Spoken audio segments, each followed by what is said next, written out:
This is the story of Julius Caesar, a tale of power, betrayal, and the ultimate Game of Thrones. Sit back and let me tell you about the gamble that changed history.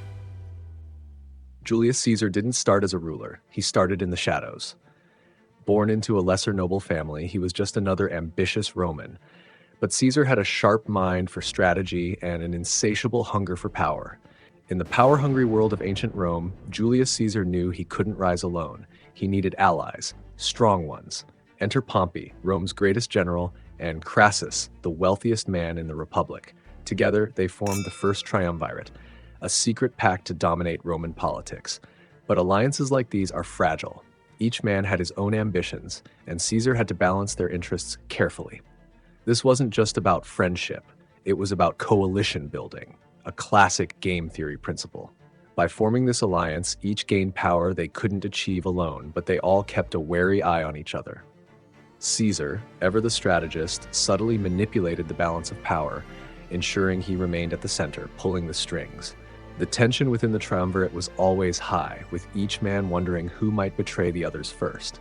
In today's world, we see similar strategies in political coalitions where parties come together for mutual benefit, but remain ready to protect their own interests. Caesar's mastery of coalition building kept him ahead, but it was a dangerous game, one that set the stage for his eventual domination of Rome.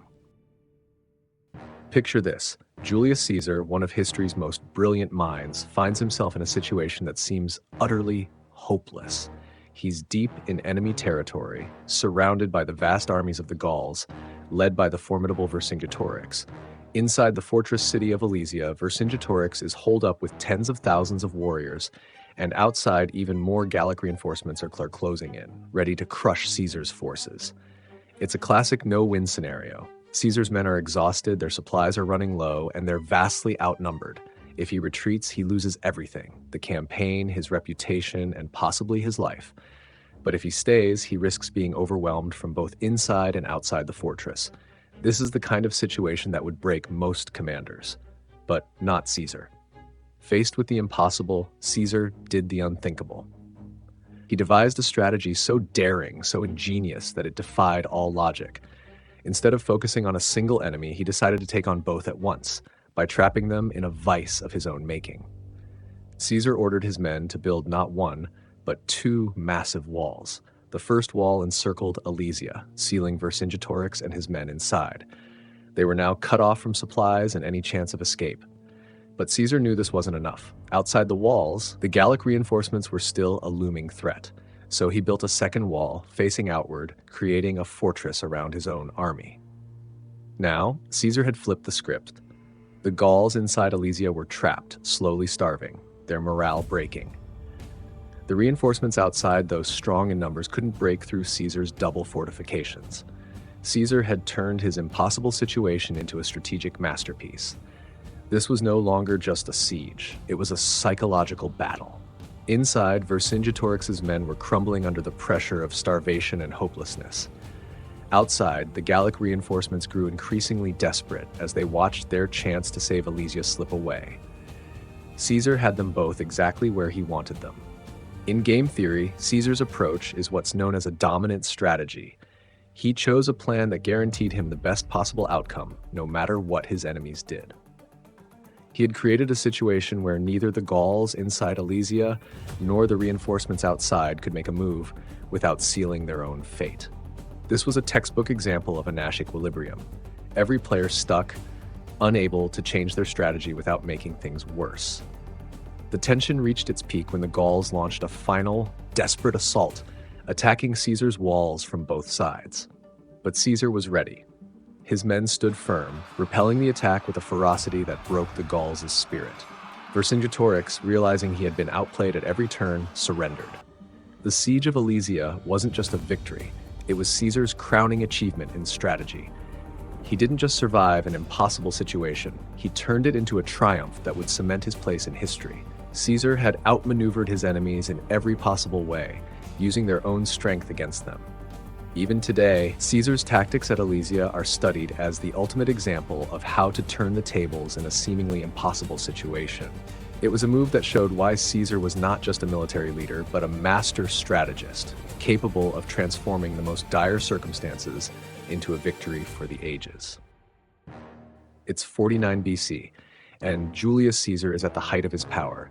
Fresh off his stunning victories in Gaul, he's got an army that would follow him to the ends of the earth. But there's a problem. Back in Rome, the Senate, led by his old ally turned rival Pompey, is feeling threatened. They order Caesar to disband his army and return home alone and vulnerable. This is no simple command. It's a setup. If Caesar returns without his troops, he's a dead man walking. His enemies in the Senate would strip him of his power, drag him through a sham trial, and likely have him executed. But if he keeps his army intact and marches on Rome, it's an act of outright rebellion. So here's Caesar, standing on the edge of the Rubicon River. This isn't just a stream, it's the line between peace and war, between the safety of the Republic and the chaos of civil war. Crossing it with his army is an irreversible act, a declaration of war against Rome itself. The stakes? Everything. His life, his legacy, and the future of the Republic. Caesar knows this is a zero-sum game. One side wins, the other loses everything. But he's not just rolling the dice, he's making a calculated move.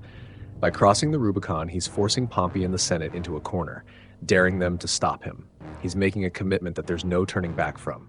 And so, with the weight of history on his shoulders, Caesar gives the order. His legions cross the Rubicon, and just like that, the die is cast. Rome is plunged into civil war, a war that will decide who rules the greatest empire the world has ever seen. This isn't just a battle, it's the ultimate game of strategy, where every move could mean the difference between glory and doom. And in that moment, Caesar's not just crossing a river, he's crossing into legend, setting in motion the end of the Republic and the rise of an empire. That single decision, one step across a shallow river, reshaped the world, proving that sometimes the boldest moves are the ones that leave the deepest marks on history. The city was in chaos, and Pompey, caught off guard, had no choice but to retreat. He hoped to outlast Caesar, to gather his forces and crush him with sheer numbers. But Caesar was faster. He swept through Italy, rallying support and seizing towns, his every move calculated to keep Pompey on the run. Caesar wasn't just waging a war, he was playing a psychological game, forcing Pompey into a corner. He understood the power of momentum, the first mover advantage. By striking quickly, Caesar left Pompey with no room to breathe, no time to regroup. The inevitable clash came at Pharsalus. Pompey's army outnumbered Caesar's, but numbers didn't matter. Caesar had outthought him, anticipating every move. In a decisive strike, Caesar's forces shattered Pompey's lines, turning his greatest strength into a fatal weakness. Pompey fled, and with that, Caesar stood on the brink of absolute power. His victory wasn't just military, it was psychological. He'd manipulated the battlefield and the minds of his enemies, turning fear into his greatest weapon. This wasn't just the end of a war. It was the end of the Roman Republic, the dawn of an empire. And at its center, Julius Caesar, master of the ultimate game of power, where the rules are made by those bold enough to seize them.